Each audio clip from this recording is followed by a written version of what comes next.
I would like to introduce our first speaker, Toni Kline from Greater Baltimore Medical Center, and she's going to talk about Genetics 101. Good morning. That is a hard act to follow. That was really nice. So I'm really happy to be here to meet everybody and to join in with the celebration of the weekend. So today I'm going to discuss genetics, and my colleague Clair Francomano initiated me into Alström syndrome. So today I'm going to talk to you about the incredibly interesting topic of medical genetics and review some basic genetics behind Alström syndrome, and also to describe briefly the genetic basis for Alström syndrome, and we should have time to answer any questions. So, as you know, all living organisms have actually a lot in common, even though outwardly everybody and everything, living thing, looks different. So all living organisms are made up of cells, and this is a picture of a cell. And all organs within the body have cells that look genetically alike in any one individual. And the nucleus contains all the genetic material.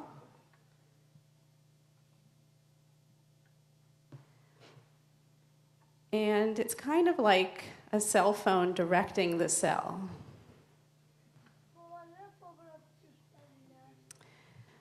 So the genetic material is within the nucleus, and it's packaged into chromosomes, but the genetic material is the DNA. And the DNA contains about 22,000 genes in humans. And we have probably 10,000 of them in common with the tiny little fruit fly that bothers you in your kitchen. So truly we're alike across the animal kingdom. So these chromosomes actually come in pairs, and males have an X and a Y, and females have two X's. This is just a picture of the chromosomes laid out in the lab. But every cell has these same chromosomes. And we get these from our parents. The egg and the sperm each have 23 chromosomes, and at fertilization, it makes the 46. So, as I said, DNA contains genes, as well as other areas of it, that we inherit from our parents, and which are passed on to future cells in the body. And there's 2 copies of every gene because each chromosome comes in pairs. And each copy of the gene functions on its own, and this just shows you where the Alström gene is on the short arm of chromosome 2. This is the pair of 2s. So there are actually always changes in the DNA sequence of everybody within every single gene, but many of these changes have no effects. But some variants can have clinical effects, and they're considered pathogenic mutations. So we use that word mutation to indicate that it could have some effect. And every gene codes for a protein, and so the protein is what actually carries out the job or the function of the gene. So a mutation in the gene will lead to an abnormal or defective protein or a decreased amount of protein that will cause it unable to fully do its job. And so it's the protein not functioning properly that leads to disease in the organ systems. And this just shows you a little diagram of the DNA eventually making the protein. So I just want to mention recessive conditions as opposed to dominant conditions. Recessive conditions need both copies of the gene to be altered in the every cell of the body. If there is a mutation in a gene causing a recessive condition and the other copy is unaffected, there will be no clinical effect.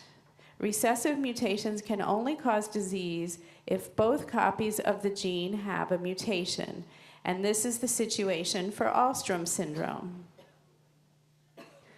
So this shows you that you have to have a carrier mother and a carrier father in order to have a child that is affected.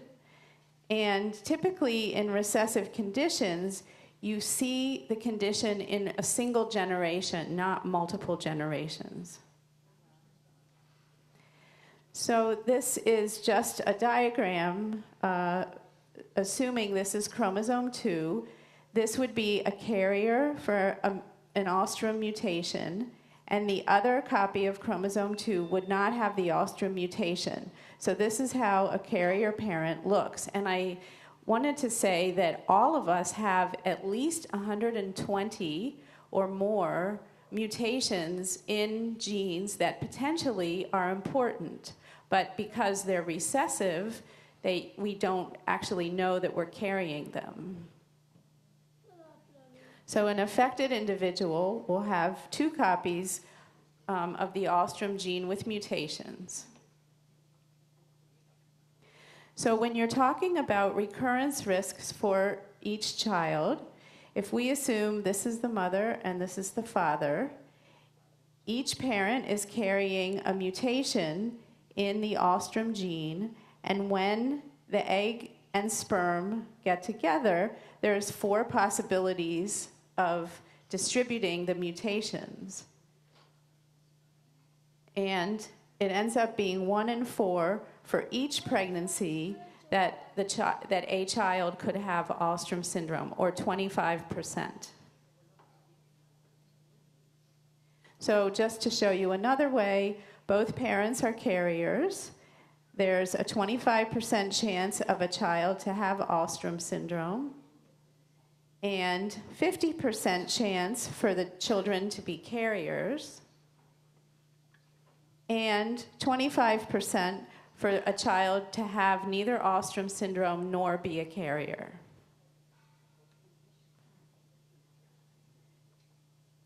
So I'm just going to switch topics and discuss briefly Alström syndrome. So as you know, it's a very rare autosomal recessive condition, as I just explained, and multiple organ systems are involved potentially. And through the work of Jan and others, molecularly, it was found to be due to mutations in the ALMS1 gene on the short arm of chromosome 2, as I mentioned. And this gene produces a protein that is involved in the structure of cilia, which are tiny hairs in most organs in the body. And so we say that Alström syndrome, at least currently, is known as a ciliopathy disorder, or a disorder of cilia. So cilia are tiny hairs on the surface of almost all of the cells, and there's 2 general types of cilia. One type is called motile, or moving cilia, and this is a picture in the lung of that type. And these function to keep the passageways, particularly the lungs, but also the nose, clear of dust and other particles, and also in the ear. The non-motile, or primary cilia, are signal receivers or transmitters on the surface of the cell to get information from other cells. And an example would be the light sensitivity cells within the eye. So this is a picture of an actual cilia by electron microscope, and this is a diagram. And it's a complicated structure, and many genes code for proteins that help produce this structure. But it's this area called the basal body, in which the ALMS1 gene works to help stabilize the cilia and carry out its function. And so it provides a normal structure to the cilia at the basal body. And since cilia are present in so many cells of the body, when the ALMS1 gene has a mutation, either the cilia aren't able to send the proper signals to the other cells to function properly, or they're not formed correctly in a certain organ system. And this is just a diagram showing the ALMS1 protein, in addition to the specific cilia signaling, also leads to help cell differentiation in the embryo when each cells are starting to become organ systems. It helps with energy metabolism and maintenance of the energy. It helps with intracellular trafficking, with cells communicating with each other. And it helps control cell cycle. So it's a really important protein, and that's why almost every body system can be involved when there's a problem with it. So it is possible to test blood, cheek swab, skin, or other tissues to look for a mutation in the ALMS1 gene in an individual with Alström syndrome. And so potentially every individual could be tested to find the mutation that they carry, that each of their parents gave a copy to them. And currently, a mutation is detectable in the ALMS1 gene in up to about 70% of individuals with the condition. If you can find a mutation, then it can obviously confirm the diagnosis, which often is made clinically in most people, but it also could be used for prenatal testing for the parents for future pregnancies. And I just wanted to briefly review prenatal screening and diagnosis. In the first trimester, when somebody is pregnant, there's various ways that prenatal screening can be done, and it includes ultrasound, when you can look at the forming fetus and look for various organ structures. In a general way, in the first trimester, the fetus is very tiny, and so you can't see specific organs, but you can measure the size of the skin fold on the back of the neck. And there also is now what we call non-invasive prenatal screening in the maternal blood, looking for bigger things like chromosome disorders. Neither of these methods would ever pick up a child with Alström syndrome. Later in pregnancy, in addition to ultrasound, there's 2 procedures that could be done to make a specific diagnosis, and that would be amniocentesis, in which around mid-gestation, maybe 16 weeks or a little longer, a needle is put in through the abdomen to withdraw fluid that the baby's floating in, amniotic fluid. The other method is earlier in pregnancy, at 10 to 12 weeks, called chorionic villus sampling, and a probe with a needle is put into the developing placenta and withdrawn to send those cells to the lab. And in the lab, the cells are cultured and grown up, and several weeks later, chromosomes are always checked no matter why a person is doing prenatal diagnosis, but if you are looking for a particular gene, molecular testing can then be done on those cells that are ready. So this would include sending a sample for a mutation in the Alström gene. So overall, lots is known about the condition, but there's many more things to be learned, including in genetics. And this conference is ideal for everybody, all the families and individuals with Alström syndrome, to share knowledge and discuss all of the aspects. And both Claire and I are happy to meet with you individually at any time during this conference till we leave on Sunday to discuss any genetic aspect of your condition or your child's condition. And so I'm happy to take questions from the audience. Thank you. And I will ask, if you have questions, would you raise your hand and I'll get a mic to you so that the streaming and everyone can hear it?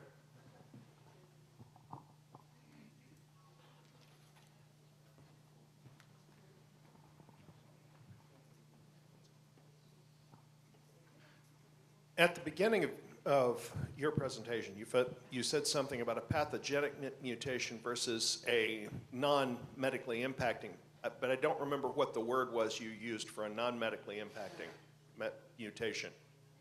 So whenever there's a change in DNA, we actually are supposed to call it a variant. And then if that variant can cause a disease or a condition, then it's called a pathogenic mutation. Otherwise, technically, it's still just called a variant. And we all have tons of variants that we inherited from our parents that generally don't affect the genes. So I think that was the word I used. Variant? Okay. Yes. Thank you.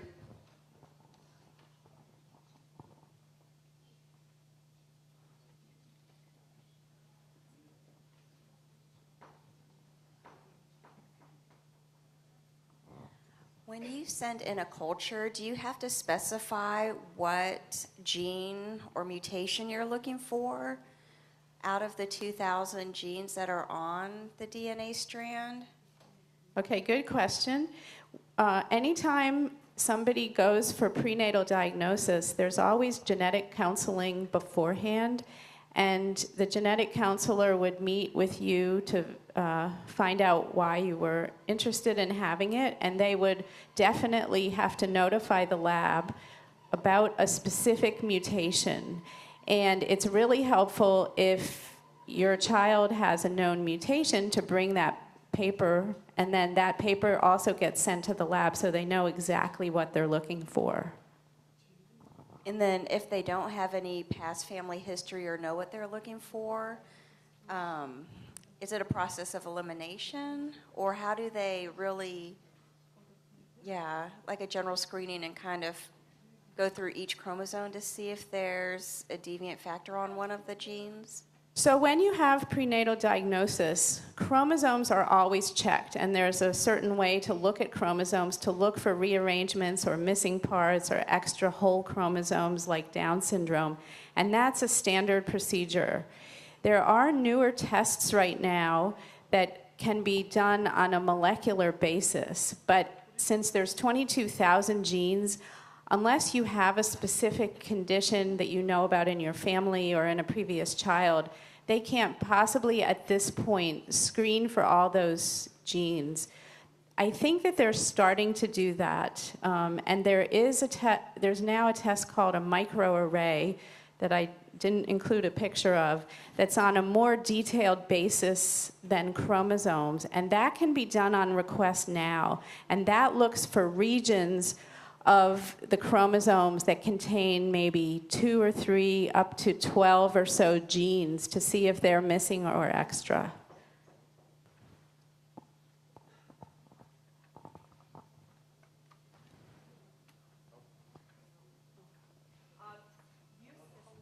I'm wondering, you said that you can find the pathogenic mutation about 70% of the cases. How come that you can't find it in the other 30%? Okay, that's a good question also. So probably Alström syndrome. Well, we know that Alström syndrome is not homogeneous. Not everybody has everything. And so the molecular work has been furiously trying to find the cause from the beginning. And every time we learn more information, the percentage goes up a little bit. Every gene has coding regions and non-coding regions for the protein. As I said, every gene's job is to make a protein. The work mostly has been focused on the coding regions of the DNA that make the ALMS1 protein. I am certain that there are changes in the non-coding regions or even in genes possibly related to ALMS1 that are helping do the job, but are just beyond our capability of finding it at this point. Obviously, the hope would be at some point, 100% of everybody could have a specific molecular diagnosis, but we're just not there yet. Thank you. As a parent of a child with Alström syndrome, how did I get the mutation? So the way we get mutations is we inherit them from our parents. So it's likely that the Alström mutation that all of you as parents have came from your parents and their parents and their parents, or it spontaneously happened at your conception. And both ways can cause mutations.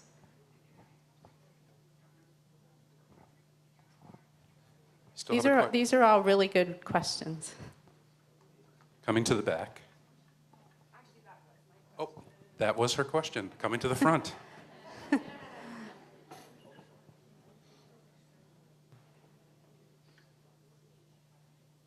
I'm not as fast as I used to be. Who had their hand up for a question?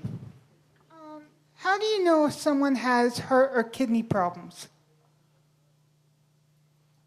How do you know if someone has heart or kidney problems? Yes. So if someone gets a diagnosis of Alström syndrome, there's several studies that we recommend on a clinical basis to look for problems. But you're right, sometimes you could have the beginnings of a heart or kidney problem and not know about it. In general, we say it's helpful to meet regularly every couple years or so with a geneticist who could discuss the condition with you and do an overview of all the organ systems that could be involved and make sure that nothing would be missed. Is that what you were asking? Yes. Okay. Any other questions? I don't mind running. Wesley? You're so kind. You spoke of spontaneous mutations that occur during conception, and I have heard that before. I know. What are some of the factors that actually cause the spontaneous mutations? I know that there's a lot of mythology out there. Some people say one thing, some another. Some people talk about radiation with mutations. What are some of the things that actually cause the spontaneous mutations you mentioned? Well, I don't know if I can answer that. I know that there are substances that can affect the genetic makeup of the eggs or the sperm.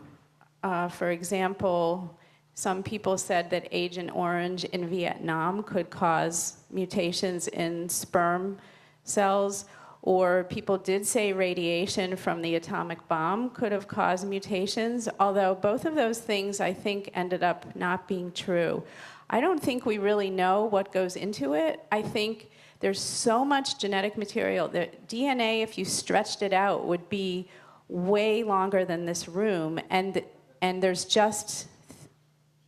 dynamic things going on all the time within the cells, and so it truly is spontaneous. I don't think we really can ever say what caused these mutations originally.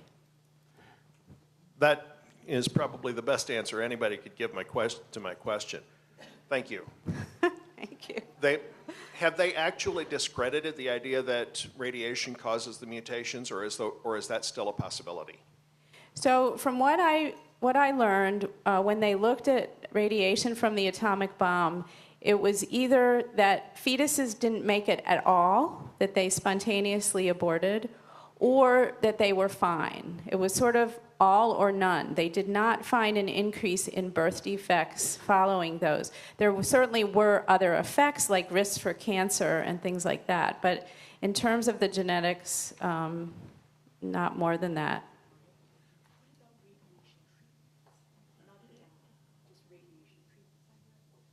The question she just asked me ties in with the next portion of my question. What about environmental radiation, such as radiation therapy, X-rays? I know that there has been an increase in the ambient radiation levels in our environment, possibly as a result of the two atomic bomb detonations, or possibly as a result of a couple of volcanic eruptions that showed radioactive. But one way or the other, pretty much worldwide, they're showing slightly higher radiation levels than they did 80 years ago. Could that be related to the mutations? So I have not read that any of those could lead to spontaneous mutations. So I would say likely no, but I'm not an expert in that area. I think we only have time for one more question, and someone in the back had her hand Thank up. you. Thank you.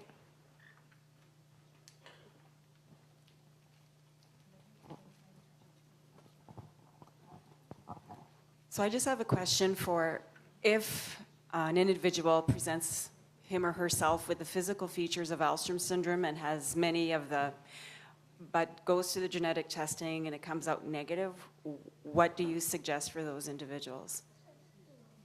For those individuals or for the parents? For the parents of those individuals. So unfortunately, there is no molecular testing that could be done if the child is negative molecularly. And in general, the organs would look uninvolved by an ultrasound. So in those circumstances, prenatally at this point, we could not offer any type of screening or testing. But after they're born? Like, oh, so to make a diagnosis at a younger and age? if they've gone to through the gene testing already, the genetic testing, and it comes back negative, but when you look at the individual, they have all of the physical features. Oh, sure. Yeah, we would say most people would have a clinical diagnosis, and there's criteria to be used to make that clinical diagnosis. So if they met certain features, then we would say you have Alström syndrome, whatever the molecular testing showed. So thank you very much.